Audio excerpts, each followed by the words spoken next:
I'm Kara Russell, Director of the Center for Teaching and Faculty Development. Welcome to today's workshop on community engagement, which is co-sponsored by the Faculty Senate Community Engagement Committee and the Center for Teaching and Faculty Development. Just a couple of announcements before we get started. If you haven't had a chance to sign in, and I don't think anyone has, there's a sign-in sheet on the table, so maybe you can make sure you sign in. Oh, good, there's one circulating too. So either sign the one that's circulating or sign the one on the table before you leave. There's also an exit survey, and on behalf of the Center for Teaching and Faculty Development, I encourage you to complete that exit survey so that we can get some feedback on our programming and offer programs that you'd like to see in the future. So please take one of those. If you don't have the time to fill it out today, you can always fill it out at your leisure and send it to me, care of the English department. Also, Reginald asked me to remind you to take a folder. If you haven't done that, you're welcome to come up and grab one of those. And we have refreshments on the side of the room, cookies and coffee and tea. So without further ado, I'll introduce Dr. Reginald Simmons of the Criminology Department. Hey, good afternoon, everybody. First, I want to thank Kara for working with me and Olga Pakova and the Research Development Subcommittee of the Faculty Senate Community Engagement Committee on convening this event. So I think Kara's been an excellent partner, so it's been a great collaboration. And again, I want to thank Olga and the Resource Development Subcommittee for working to help convene this event. And I want to thank the fellow facilitators who are here to share their stories about their projects. And I want to thank everybody else who's here for taking time out of what I know is a busy schedule to come here and be part of this endeavor. So thank you. So why are we doing this? So I am chair of the Faculty Senate Community Engagement Committee. And last year, as part of the effort to decide what we wanted to do, we talked about having some means of informing our colleagues about community engagement and how we integrate this work in our courses. And so the Research Development Subcommittee kind of took it upon themselves to develop a workshop. And so we began working with Kara and the Center for Teaching and Faculty Development back in, it must have been maybe February, March, to make this happen. And our goal is to just share our stories, our projects regarding incorporating community-based projects in our courses, and that's kind of how we got here. So we're happy to see the end result of this event.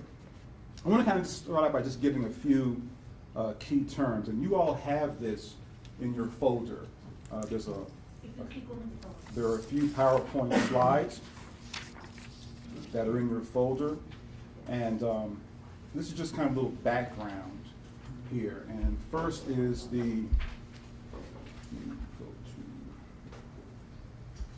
just a little background. So many of you know this, but just for information's sake, so CCSU is one of 361 campuses that are classified as community engaged institution by the Carnegie Foundation. We've held that title since 2010. So what is community engagement? I've heard that question asked. What is community engagement exactly? It's kind of this potentially nebulous term, right? So I borrowed the Carnegie Foundation definition, and I won't read it because we all can read, right? So I won't read it, and it's also in your folder. But in essence, what this conveys is a collaboration between partners where each party is kind of an equal respected partner in the initiative. We have the university, faculty, and then we have some community entity that is working together in a reciprocal way to address some kind of issue that is considered important by the community partner. And that is kind of a formal definition of community engagement. Informal definition. The formal definition is here, but informally, collaboration between university, community partner in a respectful, mutually beneficial way. The purpose, again, kind of a wordy definition. I won't go through it, I just have it here and in your folder just for information purposes. But I want to kind of go to the third slide and elaborate on this, which is, why do this work?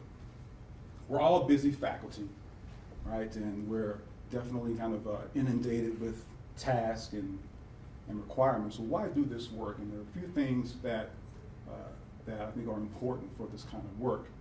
One is to connect theory to practice in a real world setting. Many of us come from disciplines that are very kind of theory driven.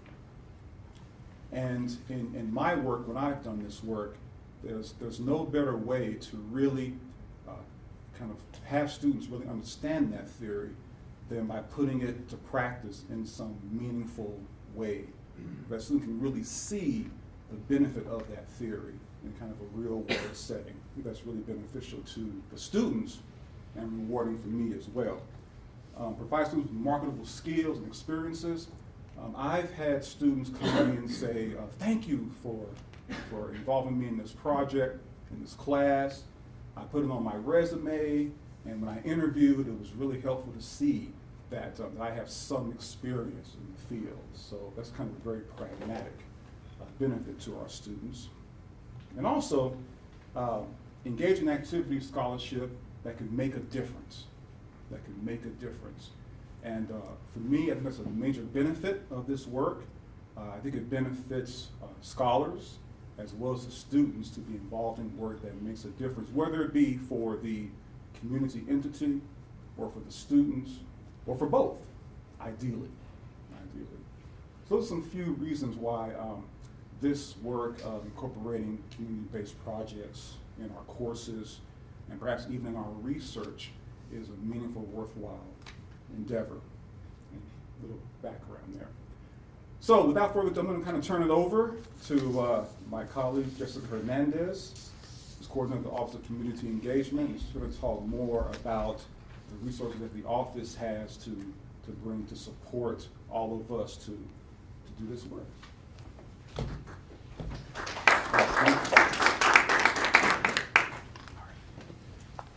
So I just wanted to take this opportunity to point out a few of the different ways that our office can help in terms of being able to connect faculty with community partners or thinking through some potential ideas. A little bit about kind of what our office, the Office of Community Engagement, does. And it means a lot of things to a lot of different people. We're a fairly new office. We are located downtown, so we're at ITBD.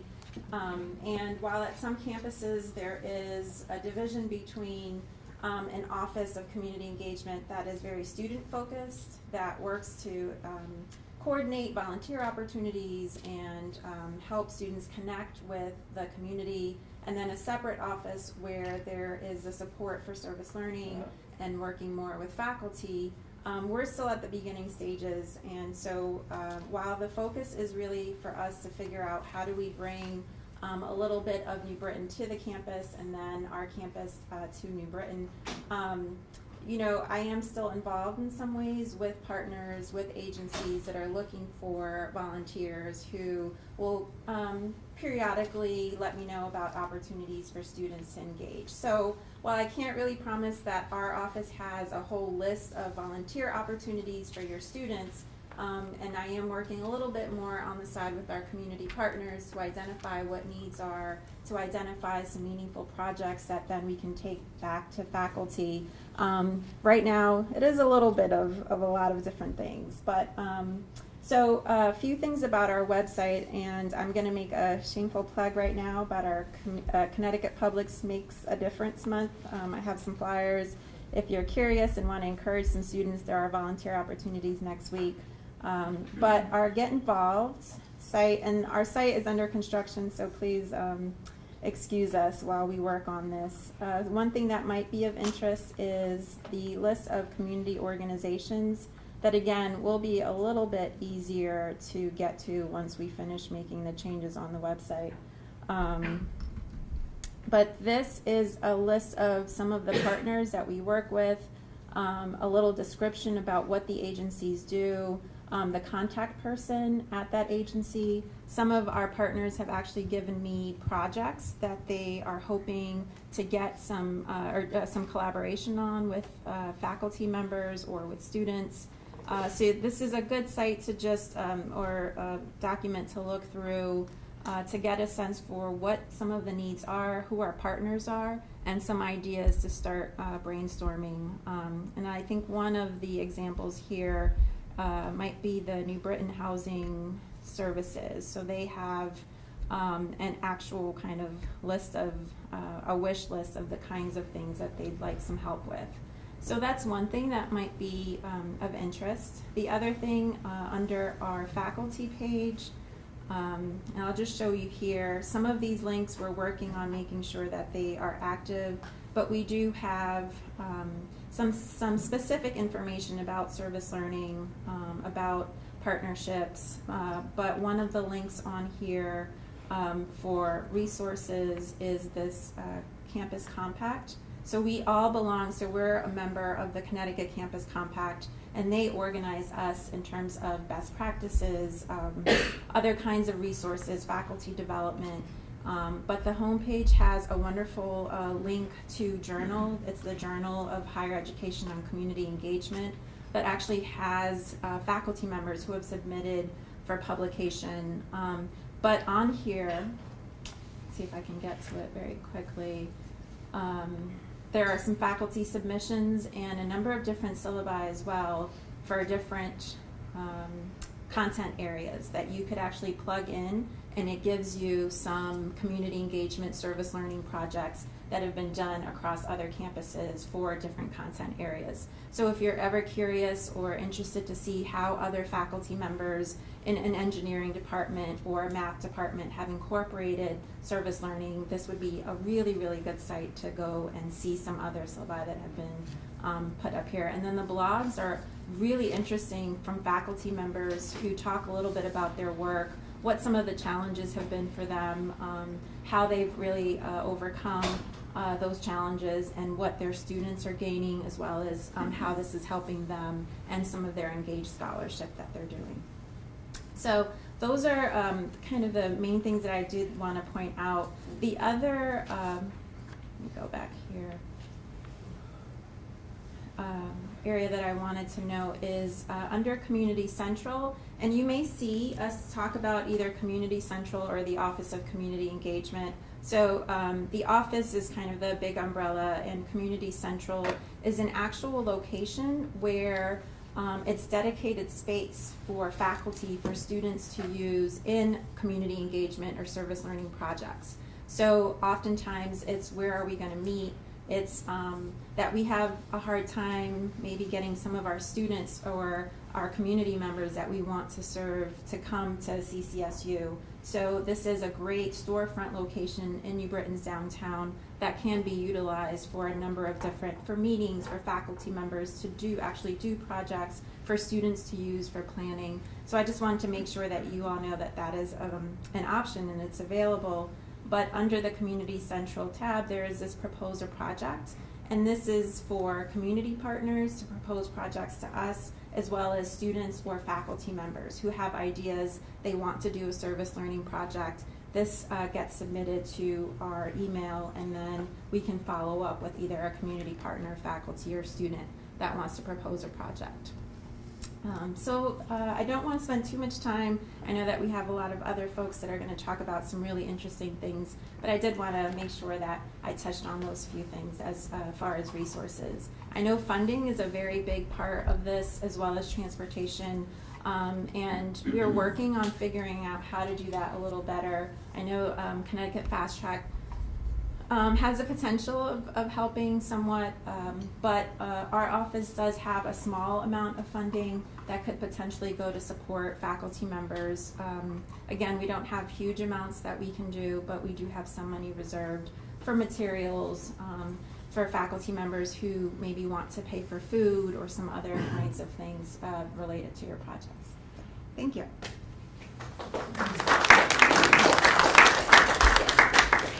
Okay. I have have to admit, when I heard that there was a little bit of funding to support, it kind of perked my ear, so I had to kind of reinforce that. So yes, so definitely, Jessica isn't, she's here, so if any of you have any more questions about partners in the community, you can definitely call or email Jessica. She's wonderful as a partner. Okay, so we're gonna now hear from our fellow faculty that have incorporated community-based projects in their work, and we're gonna have multiple presentations, beginning with Chris Larson, and then we're gonna, after that, we're gonna end with a presentation by one of our community partners, Robin Sparks, who's the director of the Coalition for New Britain's Youth. So we're gonna end with that. Chris, show is yours. And this, I promise, will be short because I have a 4:30 class. By necessity, be short. All right. So as you probably know, I'm an astronomy professor here in the Department of Geological Sciences, and I want to show you just a few of the things that I've done to get students involved with community engagement over the years. So as you may know, the planetarium and observatory have had free programming for many years. We've been doing outreach and community engagement there for decades, and we thank the university for their financial support, which makes all of our programming free of charge. And while the faculty and staff have been doing this for many, many years, we've really only had the students intimately involved with this since 2004. Before this, students were involved in a very limited way as volunteers or part-time planetarium staff. But in 2004, I decided to really integrate service learning and community engagement into our astronomy minor. I was already teaching a course in observational astronomy in which students would learn how to use telescopes. And it's been said that the value of a telescope is how many people get to look through it. And how do you get more people to look through it? You bring the general public in. How do you know if the students know how to run the telescopes? You have the students run the telescopes for the general public. And so the capstone for this course, run every fall, is that students have to plan, advertise, publicize, and conduct a week-long series of community outreach programming, i.e. bringing everyone in the central Connecticut area who's interested onto campus, up on the roof of Copernicus, to look at the nighttime sky. And the students have realized, they were very scared at first, of course. You mean I have to talk to the public? But once they've done it, if you've never done community engaged scholarship and worked with service learning, it's not just enough to have the students do the work with the public. They have to reflect on the experience. And that way they know what they have gotten from it. So not only are they proving to you in the public that they have mastered the content, they need to prove it to themselves and reflect on how valuable it was. And here are a few comments from students. As you can see, they, to a person, have found it to be a valuable experience. 2009 was the International Year of Astronomy. It was the 400th anniversary of Galileo's groundbreaking observations with the telescope. And we had a huge celebration here for a year on campus, and the kickoff was actually the students' service learning project. And we also got art students involved on campus during that year. They developed some of the logos that we used to advertise to the general public all the events that we were having on campus, and that's just some of them. And if you want to see what we did, it's sort of a retrospect, you can go back and see what we did. We had planetarium shows, observing sessions. I had something called Astronomy Academy, where students would help me. We would bring students in from New Britain schools and the general public on the weekends or on nights, and they would do hands-on activities. We had moon rocks here. We worked with the library to have a public display of something called The Science of Harry Potter, which was a national display, and I did some activities for that as well.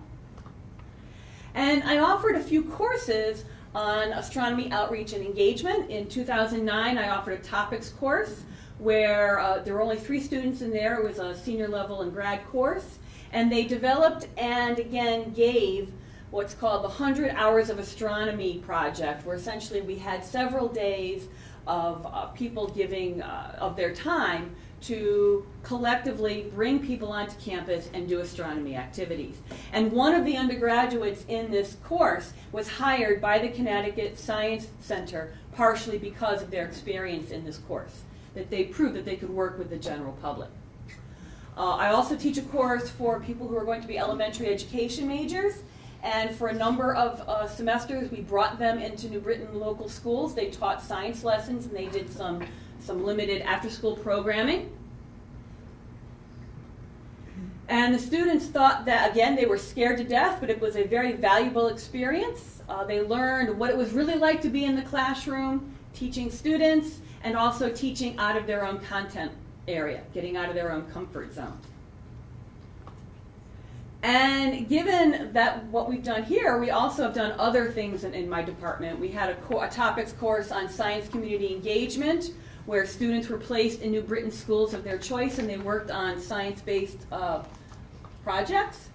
We had 4 students, a meteorology minor, a biology major, an interdisciplinary science pre-education major, and an earth science pre-education major. 3 of them elected to work at Roosevelt Middle School, preparing students for the Connecticut Science Olympiad, and a 4th student worked at Holmes Elementary, helping teachers prepare science demonstrations and hands-on activities for students. As you can see, it's authentic learning for the students. The community partners are letting us know how we can help them. It's a win-win situation for everybody.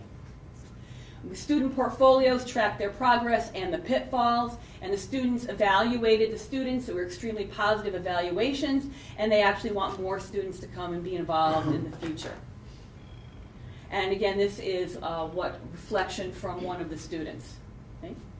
And there's a picture of one of the students with the Olympiads that she was helping.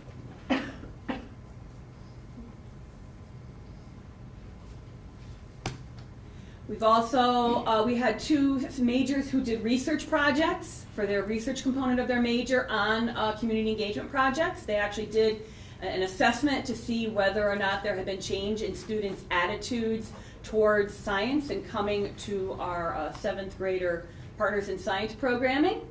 Some colleagues didn't think there'd be enough meat for a research project, but the students developed their own assessment tool. They gave the assessment tool and they evaluated what data they got back, and they provided valuable information to the project director.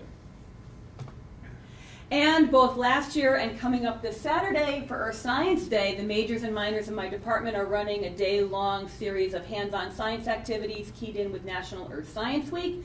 So this Saturday, 11 a.m. to 4 p.m. in Copernicus Hall, join my students as they bring the wonders of the natural world down to Earth. And that's my presentation.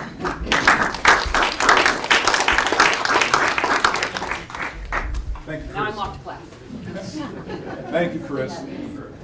Okay, let me just say before our next speaker that we will have time for Q&A at the end of the sharing portion of this event. And I want to recognize the presence of Dr. Carl Lovett, our provost, who's a big supporter of community engagement. Thanks for coming, Dr. Lovett.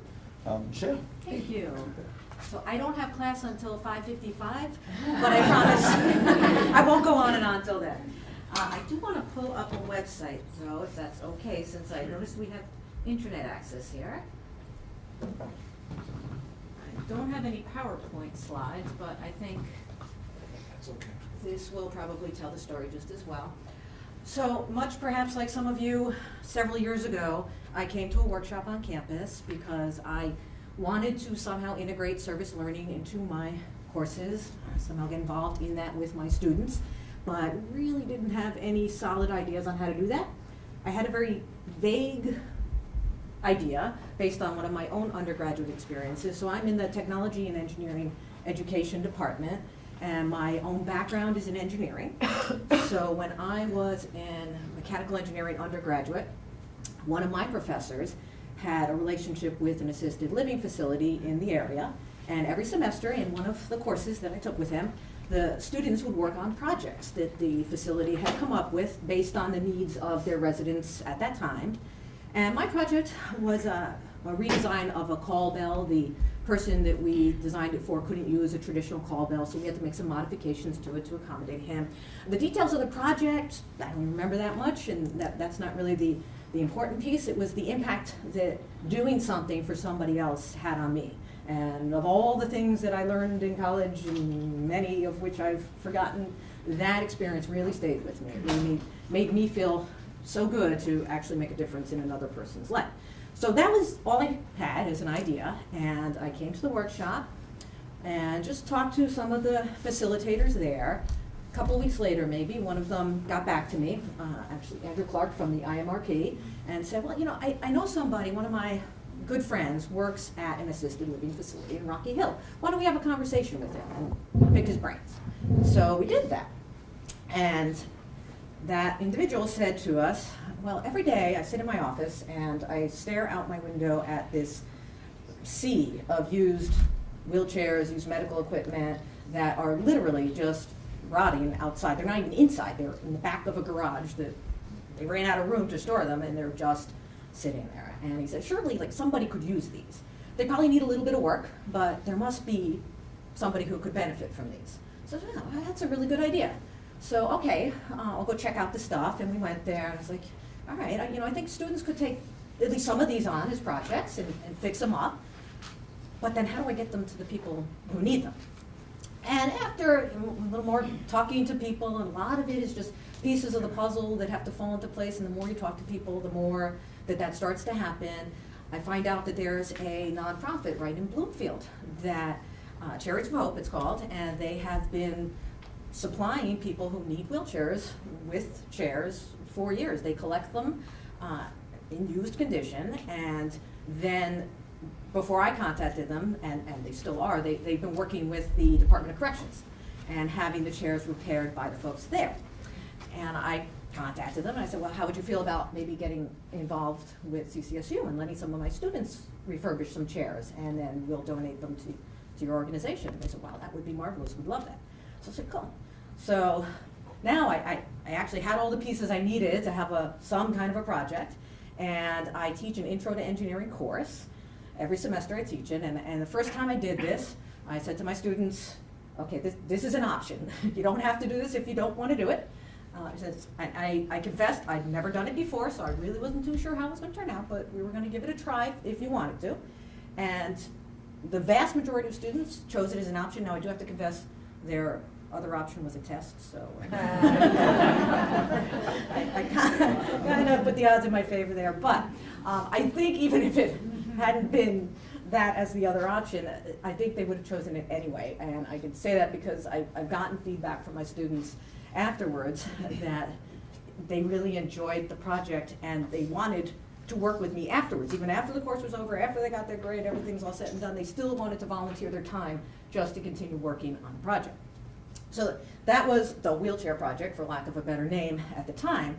And then this idea of helping people who are immobile or have mobility impairments took another step when I was watching. Oh, there's my first group. Oh, those were the students right there.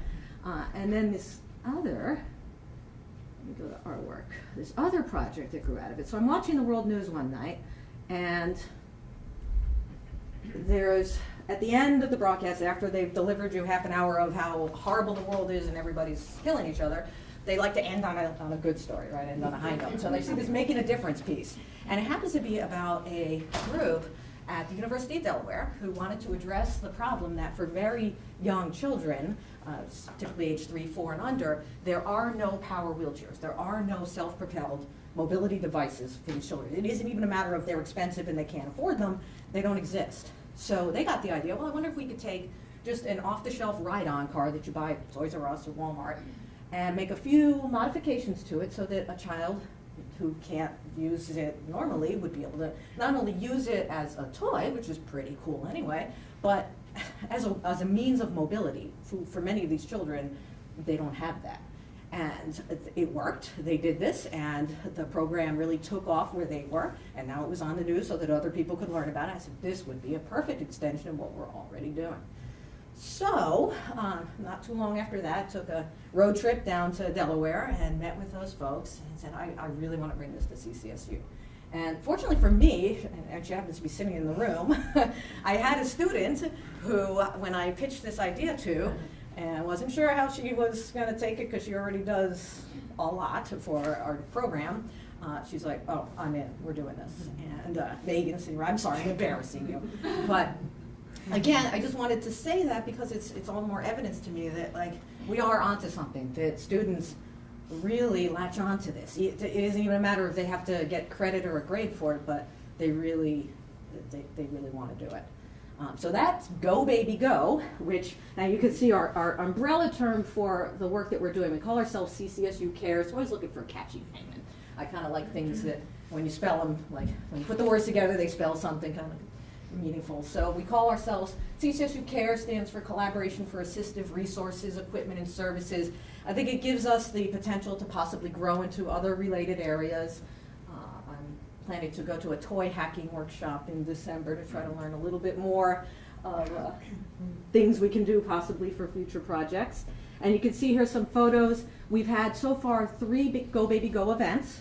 The first was held last April on campus. There's one of the little recipients there. There's another one. What I love about it, and this is true of the wheelchairs too, each project is a different problem. It really makes students use their problem-solving skills because each of these children has different needs.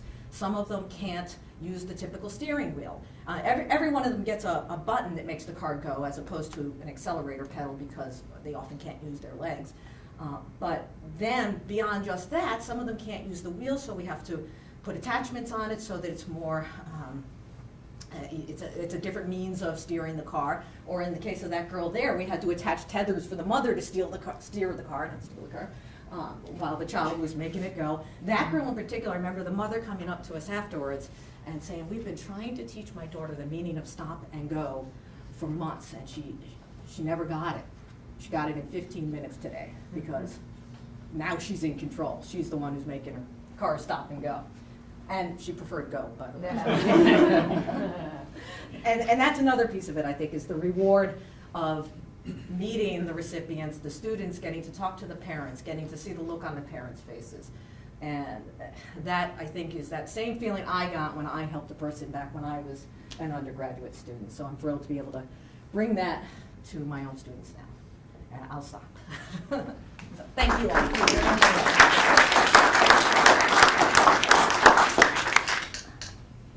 Awesome work. Thank you. I'm learning some things here. It's terrific. Thank you, Michelle. Thank you. All right, so next up is Cheryl, and I'm going to play the grumpy timekeeper here. So Cheryl Crespi, you're up. And we apologize for not spelling your first name. It should have been a C instead of an S. I'll answer to it as well. But thank you. Hi everyone, I'm Cheryl Crespi and I teach in the accounting department, and you might think accounting and taxes, how can we do some warm fuzzy feelings for people out there? Well, you might have heard that Ben Franklin once said, nothing in this world can be said except death and taxes. So, you know, I don't know, what can we do? What can accounting and tax students do?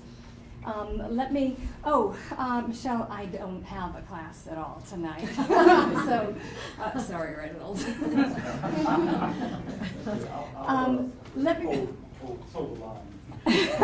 Let me bring you back a couple of years, well actually a few more years than that. When I was in law school and I was studying law and I was studying taxes, and there was a tax law clinic on campus that offered VITA services. VITA, that you might have heard of before, is short for Volunteer Income Tax Assistance Program.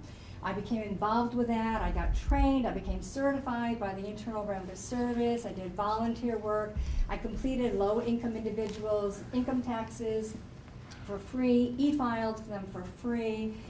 It was a wonderful experience for me, and I loved that. And I did that for a couple of years. And fast forward a couple of years after that, I'm here at Central. And, you know, I looked around, and VITA was nowhere to be found on campus, nowhere that I had found. In one of my tax classes, I had a student come up to me one day and said, Professor, you know, I've heard about this VITA program, and I've talked to one of the community action agencies in town. At that particular time, it was Co-Opportunity out of Hartford. And he said, I'd like to bring a trainer on campus. She can come and train the students.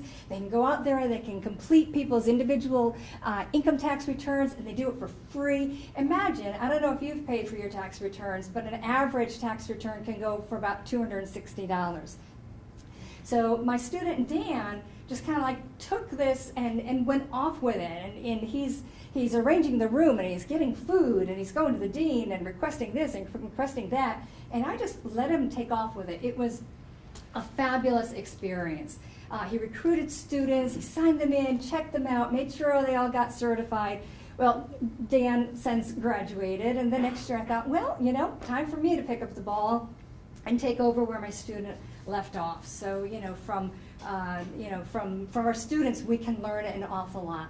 So the next year, I got got in touch with our partner from Co-Opportunity in Hartford, and we had worked together for many years, providing training for our students on campus. Training usually is over a 2-day period, 8 hours a day, 2 days, normally in November or December. Students will, after this 2 days worth of training, they'll take an examination, they pass it, they get certified. They'll go out to, currently I work with 3 different agencies right now. Co-Opportunity is no longer, so it's now the Village for Families and Children, HRA of New Britain, and United Way of Central Connecticut, Central and Northeastern Connecticut coordinates those 2 different agencies. So right now I'm in the process of scheduling two weekends for our students, 1 weekend in November, 1 weekend in January. I give my students extra credit for doing this. Now imagine, my students can earn 800 points in the semester. For going to 2 days worth of training, 16 hours of training, I give them 1 extra credit point. So I tell them, you know, don't do this for the extra credit point. It's not worth it doing it for the extra 1 credit point. Last year, over a weekend, we filled up 3 classrooms, and what was really nice about last year is that we had students from the New Britain High School, from the Academy of Finance, come in and train with the CCSU students. It really was a magical moment, not only because the students were able to come on campus and see the college campus community, but to be able to interact with our students as well.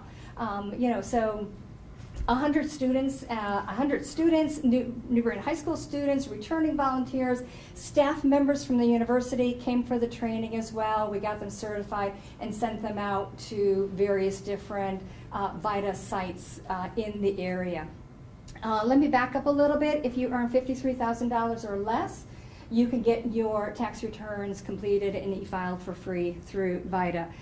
Money speaks, so let me give you a dollar amount here. What do you think about $7.5 million? $7.5 million is the amount of income tax refunds obtained just by HRA of New Britain last year. So we're putting a lot of money back into the community. Our students are putting a lot of money back into the community. Let me bring it back to the students. I had one student who found herself at 2 different VITA locations one year, and she was so good at one of them, the agency actually offered her a paid position as a site coordinator for it. And her name is Christine. She said, I think my volunteer work proved that I could work with many different people from different backgrounds.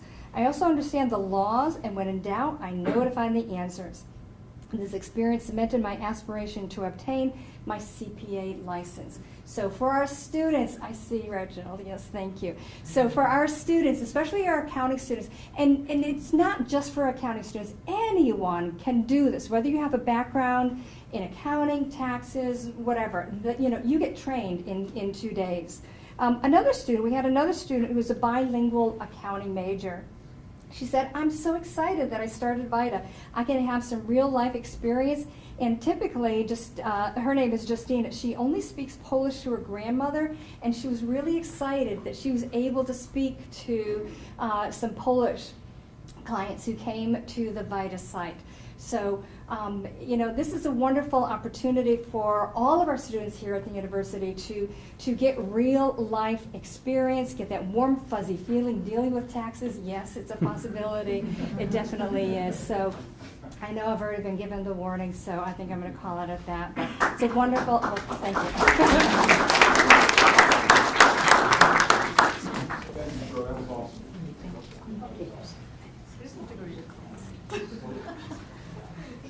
So we are trying to be together, the School of Business, and to talk about our projects. I also brought a couple of projects here that I want you to have a look at.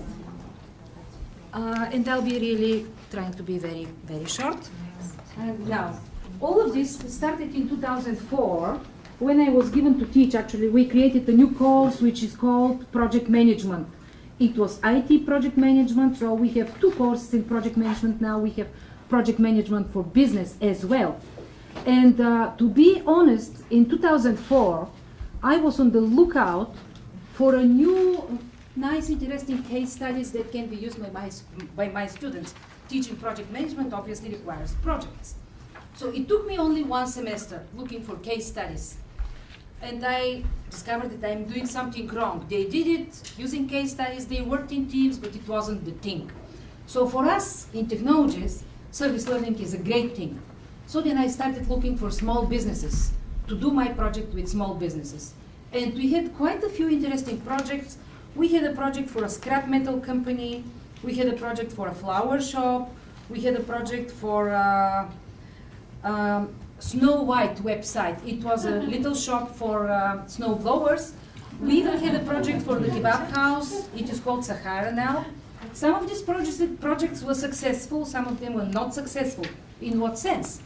Usually I split the class into teams, and every team is working on the same project, and they are competing. At the end of the semester, we had the client coming to see the presentations, and they are choosing one of these projects, and then the project is implemented. So I say some of them are not successful because I even had a situation when a business partner, a client, didn't come to listen to the presentations. So again, I was thinking, something is wrong. We are working with the small businesses, and we are really trying to help them, but they are not 100% interested. Somehow they are not looking at us seriously. So then I had the luck one beginning of the semester to have lunch with Dr. Lovett here outside in the marquee, and he was looking for somebody, for a student. He asked me, do you know a student who can do a website for Middlesex Red Cross chapter? I said, yes, I don't know one student, I know a whole class that will be happy. So that's how we started working with non-profits. So this was our first non-profit project. Then we moved to New Britain Art League. We moved to the New Britain Youth Network. And we really had very interesting projects with them, implemented, working. But again, I was thinking, New Britain Art Group, it is very good, we are providing service. But you know, somehow I feel that my students in the School of Business, doing management information systems, are a little bit isolated from the problems of the real world. They don't understand the environment, they don't understand how much unhappiness is around us, they also don't understand how happy we are to be here at Central, until I met, she was at that time working for Community Central, Hannah Hurwitz, and she said, you know, we have a project for the homeless people in New Britain. And this is a project that supports the effort of the mayor to eliminate homelessness in New Britain, and are you interested to participate? I said, oh, definitely. So that's how we really started working on issues that are social issues. And that's how my entire satisfaction with this project work changed, because now I see that it really makes impact for the students. Any other projects is important for the student because they are learning, they provide some service.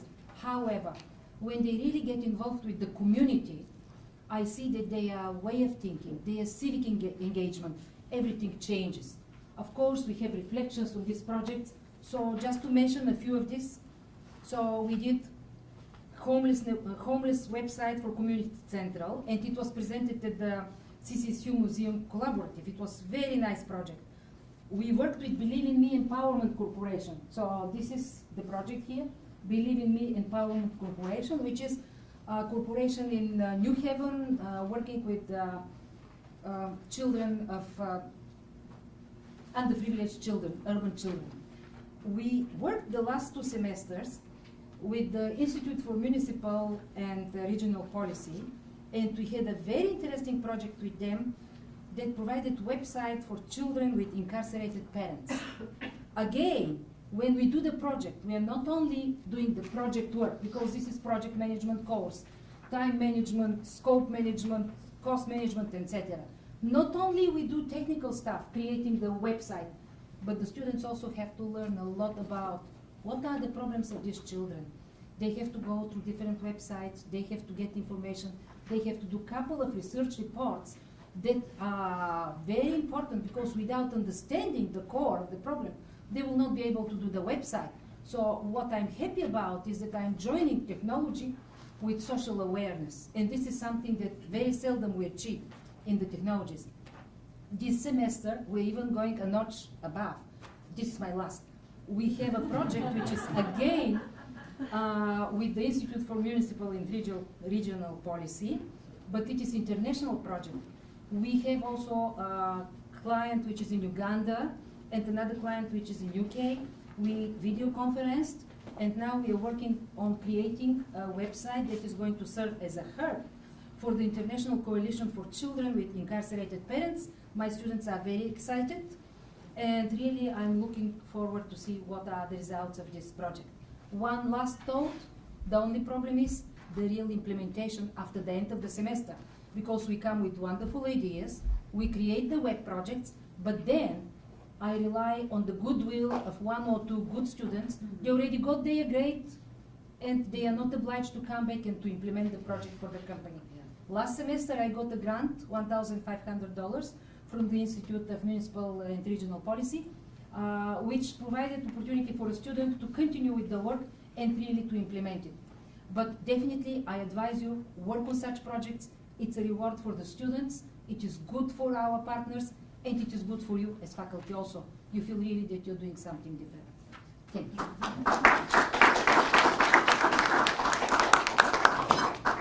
Thank you, Olga. Drew Harris. So I'm going to be brief because I have a happy hour to get to, where I will be looking for engagement partners. Seriously. Because, and this kind of points to one of the questions I had when Olga and Mary and Reginald said, you know, you do community engagement stuff, we see all, you know, you see your name on things.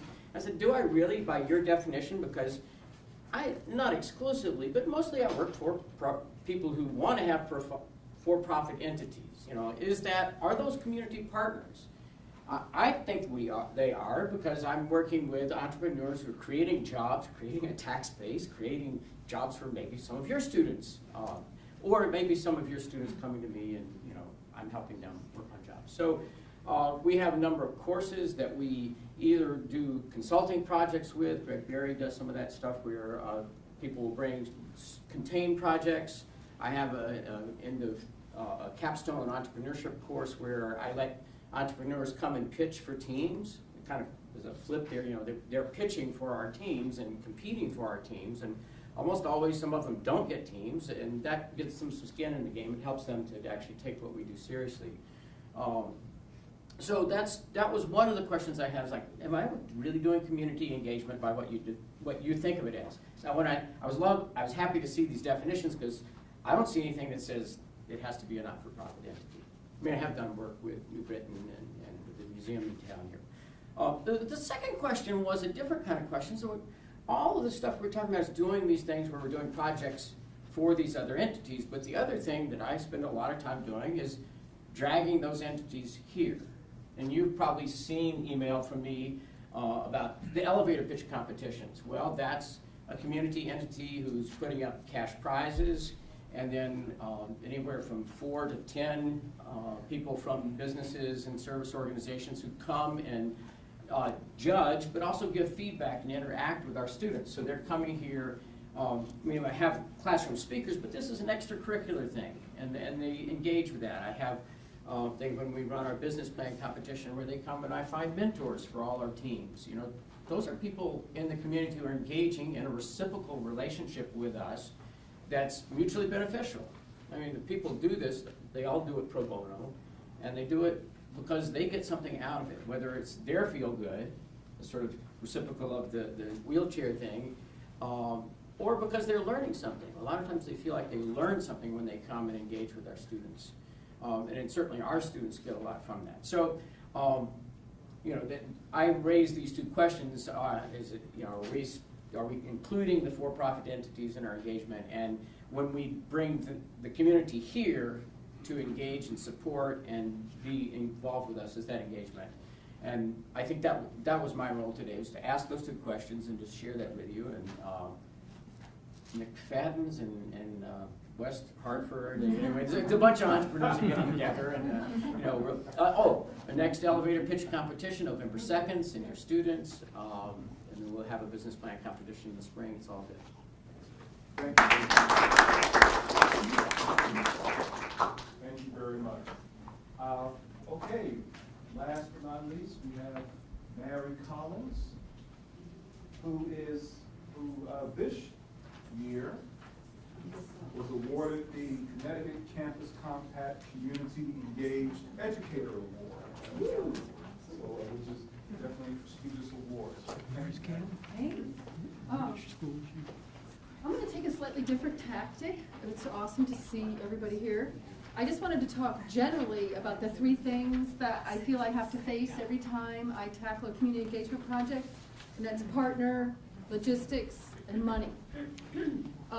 And partners, I would like to start with just getting a little bit of a feel for some of the subject area specialties in the room. So if you could just sort of do a little bit of a shout out. I know we have engineering in the back. What else do we have for subject for professors? Tech ed. Tech ed. I'm sorry, what was that one? Tech ed. Tech ed, teacher ed, what else? Design. Art. Accounting. Manufacturing, interesting. Anything else? Any other different subjects? Marriage and marriage. We don't get enough. Oh, they can share. It's not that big a deal that you're not sharing. Why do I ask that question? Because I think that we can talk today during the Q&A section how to think creatively about how your subject area can be parlayed into community engagement. I teach creative writing, and most people would not think of that as a community engagement subject area. You know, what exactly are you giving? I mean, it's astounding that you saved the town so much money in the taxes, all these people in town. It's such a measurable and beautiful thing with the tax help, or social workers. But when you say, I teach creative writing, and your students come into the class, and you say I have a community engagement project, they're like, what?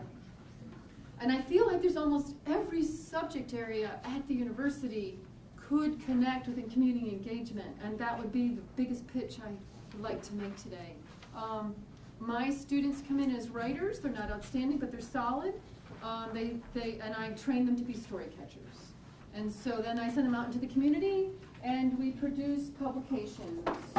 Could be about aging in Connecticut, and we did a focus of one town, or it could be about Gold Star families who lost a son in Vietnam.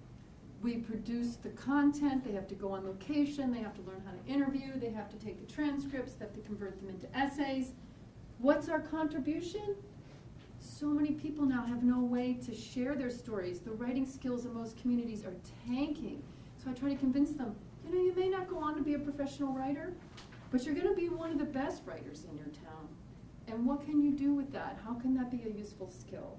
So I think one of the things that surprises my writing students is that I perceive my literacy agenda as a community service. And so I do encourage all of you to reflect about your subject areas, and even within your larger department, and to be creative about making that leap from what do I teach, and how does the community need what I'm teaching my students, so that you're not only educating them, but forcing them to look outward and say, once I've learned this, how can I use this? I mean, they're astounded to find out that there's friends of mine who make $100,000 a year and belong to the Personal Historians Association, and they go into nursing homes and collect people's stories and write the stories for people's families. And the students are like, really? It's fascinating. So that's the educational aspect on the subject area. The second one, logistics. I have a little sheet. I can thank Mr. Page. Thank you very much, Joe Page. Just in time, I got that for today. Once you've decided how you're going to take your subject area, convince your students there's a community engagement element to it, you now have to deal with how are you going to be moving people around, and it can get extremely complicated. I have tried every trick in the book to get students from A to B, including begging the athletic department, who made me an advisor to the women's basketball team, and in exchange, I got access to their vans. You know, so I was like a mover and dealer my first 3 years here, because I teach contemporary narrative nonfiction writing, and no way is a student gonna get out of my class without having gone out into the field. Like, you are supposed to look at your society and then write about it. So sometimes I have 1 or 2, you know, field trips. How do you get students there? Who has cars? How do you carpool? What's your liability? Do you have forms? To tell you the truth, there are no clear answers here. So you have to worry about it, you have to think about it, and I think one of our goals as a community engagement committee is that we need clear answers about that. In theory, you should fill out a travel authorization form as though you are a faculty member about to go somewhere, and then you attach a list of all the students that are in your class that are going on the trip. That is one way to cover yourself, in the same way that this is under the insurance of the university. You can get vans through the athletic department. They only sit 12 and you're driving them. In my first year here, I scratched one of them. Here I was a non-tenured faculty member, and Gil Gelati was my chair at the time, and he's like, it was $3,000 worth of damage. That was like my first semester here. But that's because they had wedged it in too tight down at DMV in Wethersfield, and I was like, scratch. So it was like, who wants to hassle with that, right? Like the stress of it. So then it was like, but then do you ask the students to carpool? I don't have clear answers for you. One of the things I have done is I've increasingly asked the students to meet me at whatever the locations are, or I've parlayed the project into such a way that they work in units of 2. Like an example, the Gold Star families are people who lost a son in Vietnam. The students were too afraid to talk to these very vulnerable and emotional families. And I don't blame them. So I had to train them. It took me about a month. And then I had to show them how to do it. We bought them in Vietnam vets and what not to say and what not to ask. And then they go on location, and at least one of the students would have had a car. But then the question is, like, how liable are you if someone gets in an accident on the way? I actually haven't been able to get straight answers yet. So I think as a group, we need to continue to work on that, because logistics are fundamental to making successful community engagement trips. And again, I only have classes of 12 because I teach such advanced writing, and we do such enormous amounts of content. I mean, sometimes we're reading 300 or 400 pages in a week. But a lot of you have much bigger classes, and how do you move students from A to B? The last thing I'd like to talk about, and I'm moving right along because we're on this nice tight schedule, but if you're interested in anything I'm saying, you want to reach me, my name is Mary Collins, and I'm in the English department. You can just drop me an email. I'm eager to help encourage people to think creatively about how to be involved in their subject areas in the community, but money is the biggest obstacle. Again, some really creative thinking. So I was going to do a unit, but we don't have tables, so we can't do that. So instead, I'm just going to walk through this and then have you guess on one of them. So the matching the funding with the project. One of my projects, we wanted to take a look at aging in Connecticut, and I tracked down a nursing home willing to not only design but print this, all for the sake of just one little ad in the front. This is about a $4,000 undertaking. And in exchange, my students interviewed the people in that nursing home, write stories about aging, and so we got to produce like 500 copies of these, and they all handed them out to their families, and the students had them, and the elderly people had them. So my partner paid for this. Another one, let's see, the Veterans History Project, when we first did a literary journal, the students wrote essays. They co-authored essays with the veterans who didn't know how to write, so my students served as an editor for these people who didn't know how to write. This was an incredibly moving project. Most of these people had never spoken about their service. We gave out 1,000 of these to the Vietnam veterans in the state, and the first meeting that they had was down at the Harvard Armory since the war. How do you get money for this? What would be your first stop? Not on campus, okay, forget that, right? so right, let's look at being reality, right? I mean, I'm in reality. So it's like, who's gonna give you money? Go ahead, give me a guess, come on, it's possible. VFW. What? VA Association. Oh, close. Veterans organizations. Yes. So I started in my town in West Hartford and was like, how many Vietnam veterans are in West Hartford? One of them was a lawyer. I walked down, he's never met me, this guy, and I walk into his law firm and say, I really want to do this, and I have all the copy, and hi. And they're like, here's $5,000. What's the name of this? Exactly. Exactly. I just about fell out of my chair. I was like, what? Are you kidding? Boom. And you know what that showed me in that moment is that yes, we don't have the money on campus, but all I had to do was think, well, who wants to do this? And then some of these places, like a law firm, that's such an easy write-off. The guy got a big sign at the event, he made him look good, he knew some of the people, the vets were so full of feeling. So then I got really ambitious. I was like, oh wow, this is easy, right? And it's like, yeah, right.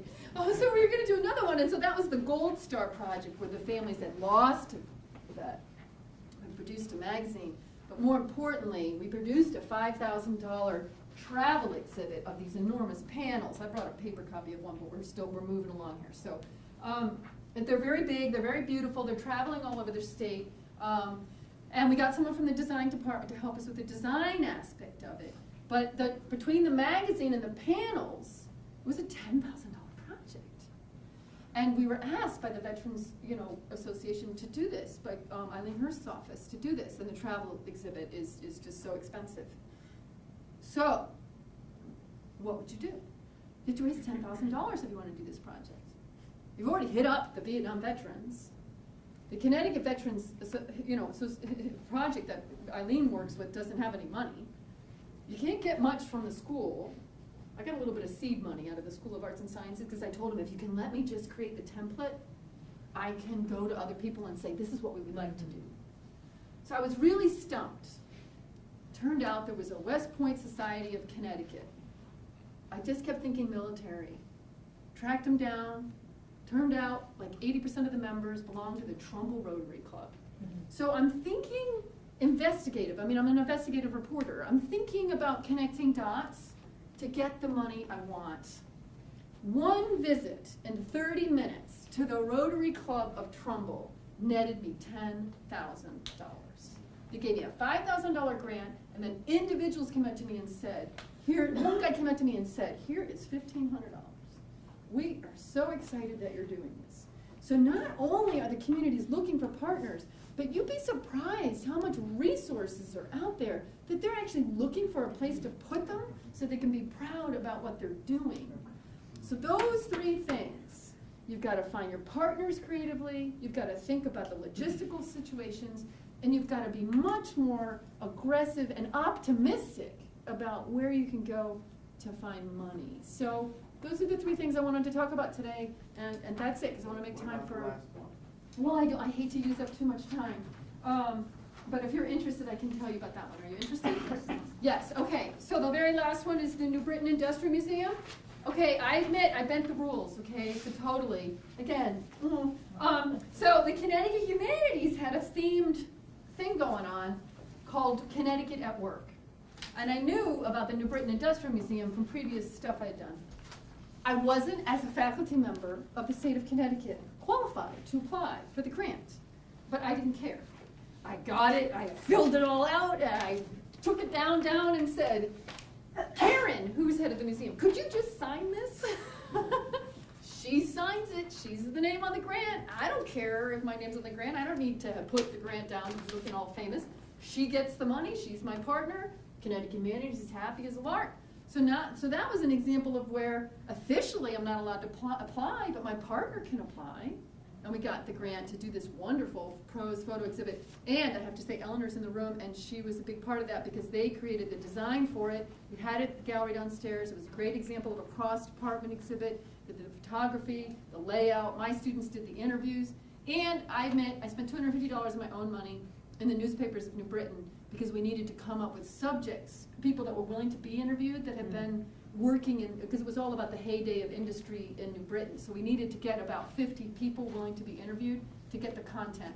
And I paid for that. But it's a tax deduction. So before I came here, I ran my own business for 25 years.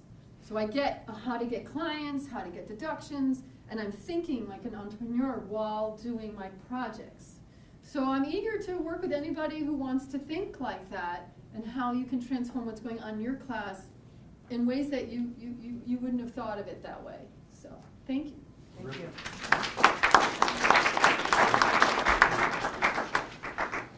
Okay, so you've heard from our presenters, our colleagues who have launched their own community-based projects, and I thought everybody did a great job. I learned some things about the work of my colleagues. I think what I want to do is I want to make sure to leave plenty of time for our guest speaker, Ms. Robin Sparks. But let me just take a couple of questions. I think we've heard some compelling presentations. Are there any questions that people have? Probably take a couple before we move on. No? Okay, all right. Then I'll turn the podium over to Ms. Robin Sparks, who is Executive Director of the Coalition for New Britain's Youth. Great, thank you, Robin. Hi, everyone. I can kind of see everyone. I know she's going to come and turn this, so I'm just going to do it. My name is Robin Lamont Sparks. I'm the Executive Director for the Coalition for New Britain's Youth, like you just heard. Our coalition is a combination of 3 former organizations in New Britain. It's the Coalition for New Britain's Children, which has been around for about 20 years, the New Britain Youth Network, which somebody else referenced, as well as the School Readiness Council. All of them have formed together, and as they made that discussion about should we join forces, the Health and Wellness Committee of the school board also joined forces. So we are one coalition here in New Britain. It kicked off officially as one in January. I came on board in April. So I'm still kind of new and figuring things out, but it's a lot of fun because we are working on the gamut. The whole mission is how do we make our children and youth healthy and successful in school, career, and life. And that's our overarching approach. We're a collective impact organization. That's what we're using. I'm in charge of the backbone. And if you don't know what that is, you can Google it. It's pretty common right now. But we all are working together to leverage resources. That's the basic gist of the whole organization. And we use results-based accountability.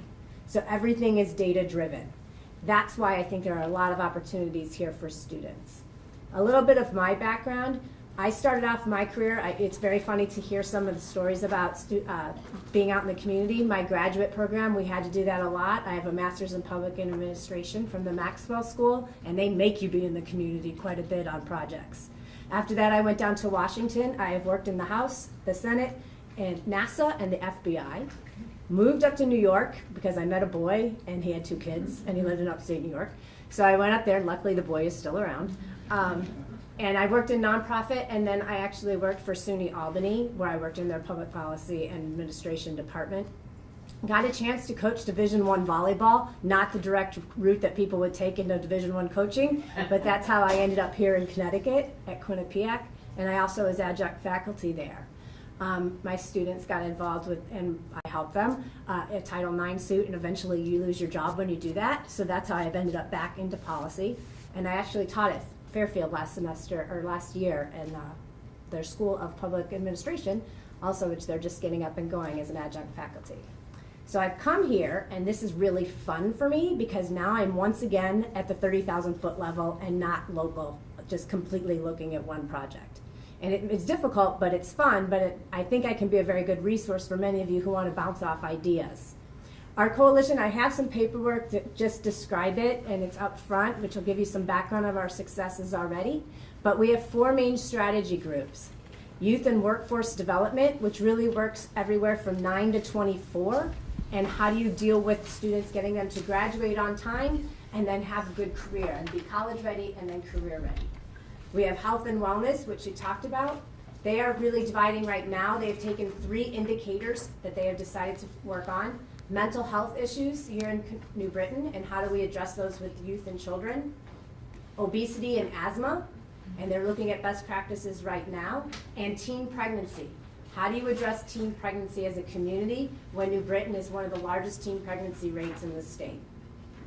We also have our Early Learning Strategy Group, which is combined with our School Readiness Council. They've had a great success already with chronic absenteeism, and New Britain is really known for the work we're doing on absenteeism. What's really been fun is we've collected the data, and last year we were able to actually show that the children who lived and had to walk to school had a much higher rate of chronic absenteeism. New Britain was not busing anybody that lived within a mile. That meant kindergartners had to walk.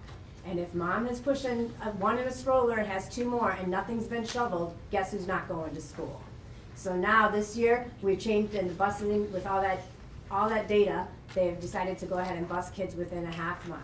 So it's hopefully we're going to see some real differences with those younger children and our chronic absenteeism rates. But we also have a big program there where we already have a partnership with a faculty member, Professor Nee Tai in the School of Psychology?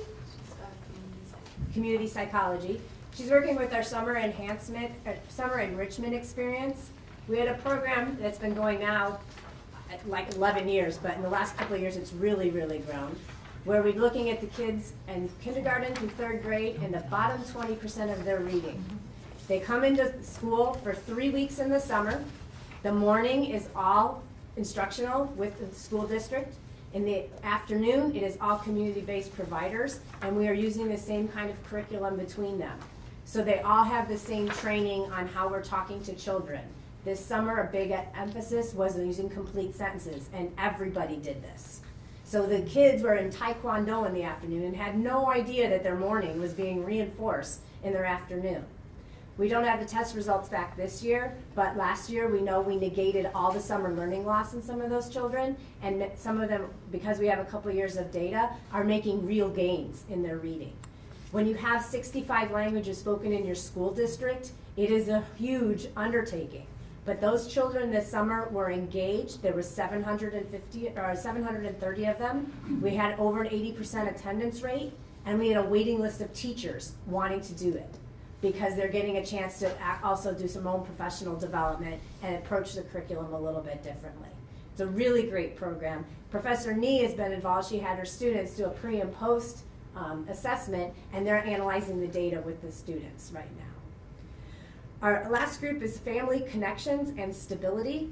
They are not quite sure where they're going to work yet, and it's kind of exciting because they're really looking at data right now. So this is an area where we always can use help. Because what's the data out there? What do we know about homelessness? What do we know about our rent stability in the community? What are all those other issues so that we can look at them, figure out where are then the best practices, and how can we make a difference? So there is a lot of research and finding out information. I had a summer intern this year. He was a biomedical engineering major. He ended up working in these areas, and it was mind-blowing for him. He said his friends and he went golfing, and 3 of them were making fun of him, and he goes, I let them have it. They had no idea how people have to do things and live in the community. So it was really nice to know that we made a difference with one engineering student who is up in Massachusetts right now. But he's going to make some big contributions for us coming forward. We also have Youth and Workforce Today. It would have been interesting that some of you could have been there because they're really trying to figure out what to do next. And what's the data out there? How do you affect the kids? Middle school you can do some work on attendance, but when you get to high school, it's a lot tougher. What are our crime rates for kids and after school who's not in an after school program? How do we find that out? How many of our kids can't go to after school programs because they're babysitting? What are the other issues going on? You can have these grand ideas, but without really knowing the data behind it, nothing's going to work. So that's an area that we're really, really starting to build out right now. We also have a parent group that has just started. It's very exciting. They're in the middle of doing a parent survey that we've helped them create. We have a part-time data person on our staff. She's brilliant. She has a master's in public health from Harvard, and she worked at AmeriCares for years. But she's now working with us, and she helped these parents develop a survey. We're using an on-base platform that can be done in any language. The parents can go out with their iPhones and give the survey to people, and then we're uploading it and really going to find out from parents, what are your issues you're facing here in New Britain?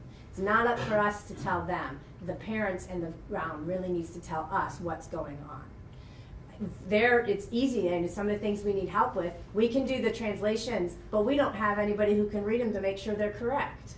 So we've done it in Spanish, that was easy, but we need to have it in Polish, we need to have it in Arabic, we need it in Farsi, so that we can actually do these surveys and meet families where they are, frankly, because we know that language is a big issue facing a lot of our families. In terms of other things that I can think off the top of my head for where faculty could get engaged, there is the data collection and assessment. It's a huge issue, and there's a lot of different projects that you can do. I know in terms of grants, my last position, I worked with a faculty who needed a nonprofit in order to run a grant, because he couldn't have it alone. He had to have that nonprofit partner. We have over 60 organizations that are part of our coalition. So if you've got some ideas and don't know, if I don't have the answer, I can point you to the right person in the community. We also are working on getting business much more involved, and we are starting to make some inroads there, because it can't just be the nonprofit world taking on all of these issues. In terms of other things, there'll be programs, for instance, like transportation and attendance. Well, what's the issue? We know how many kids came in that didn't have preschool experience. Was it because they couldn't get to preschool? We have empty slots right now in New Britain at Head Start. But maybe it's because there's no transportation.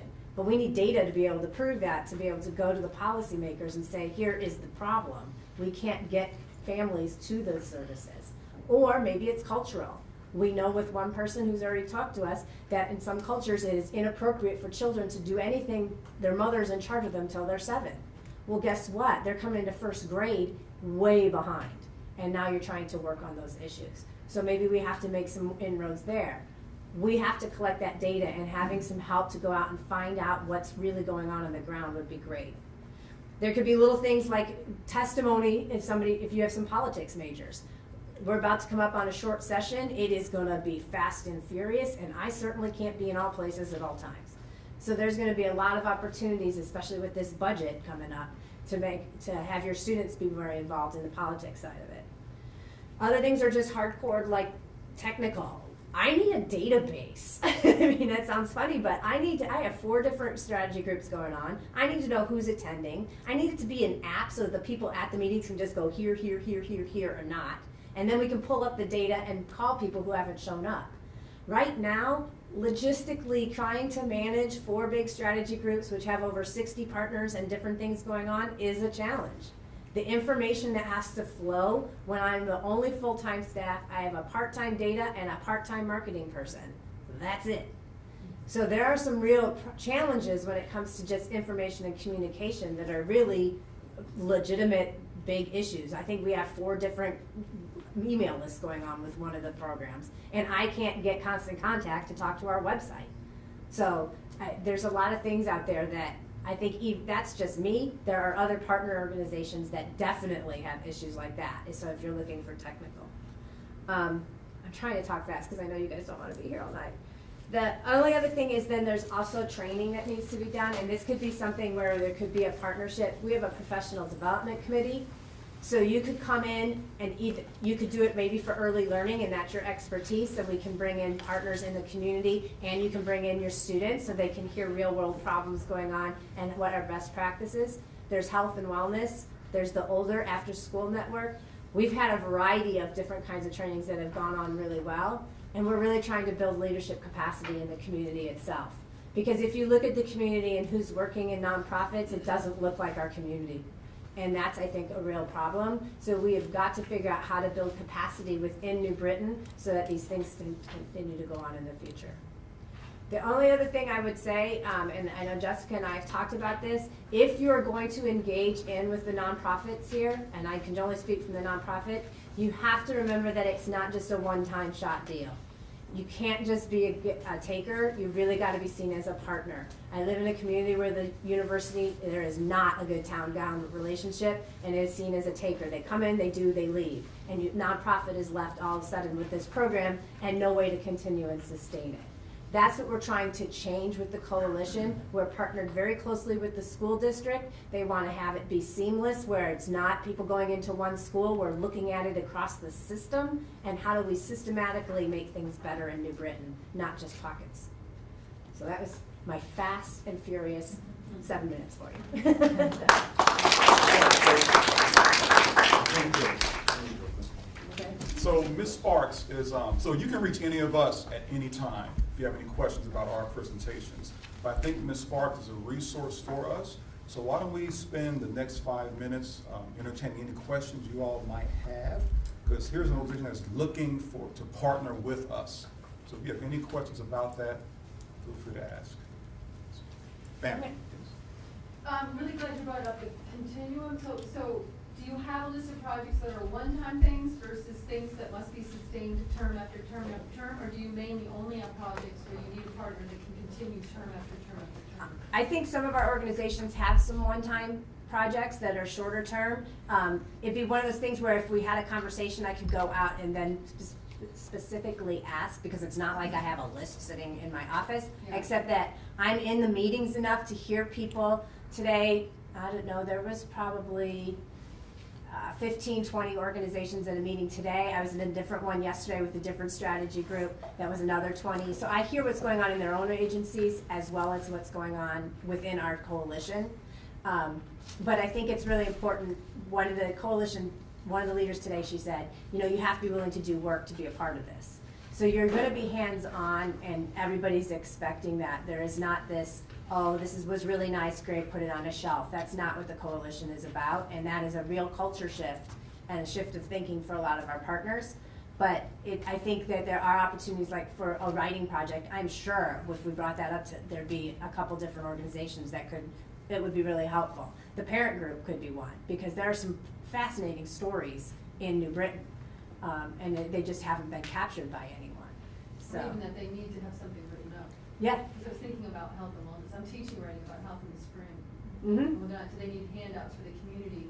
But if it's only a one-time thing, maybe you would want us to do it. Well, I think a handout is one of those things that you're going to produce it once and then you're not updating it Right. again for a little And bit. it's So, so good. yeah. But So to that's that point too, though, I mean, so I'm on the coalition, and there are a few other CCSU folks. So there's a continuum in terms of how we partner Mhm. with the coalition in terms of my involvement and other faculty members. So I don't want everyone to feel like if It they has to be do forever. engage Right. on a one-time project, that it has to be them specifically. That's part of one of the things that I do, is to figure out how does that continuum continue with different partners, and how do I help kind of be maybe that one person that can be more Right. consistent throughout. Yeah, no, I think the bigger one is that coming in, starting a project where you're working directly with children, and then it's gone, and trying to sustain that is really difficult and challenging, because we're all strapped for resources. But other things can be very self-contained. I mean, updating a website or helping a community website, that, you know, is done, and now most people can update it, do the updates themselves. But getting that original thinking and architecture and what all needs to be in there is something different. I mean, I know that for mine, I can keep it going, but architecturally, ours needs to shift, because it's just not as adaptable right now as it needs to be. Other things, creatively, photos.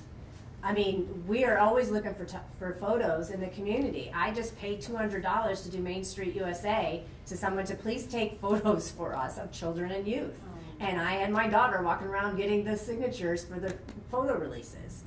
That's something that you take for granted. It's one of those things that gets cut first in a program that doesn't have a lot of money.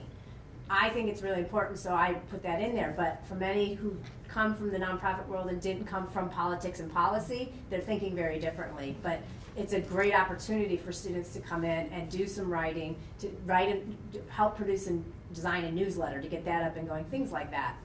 I know I'm right now have a PR student who's contacted me to be his partner for this semester, although I haven't heard from him, so I'm not quite sure what I'm partnering on. But I think there are opportunities out there like that.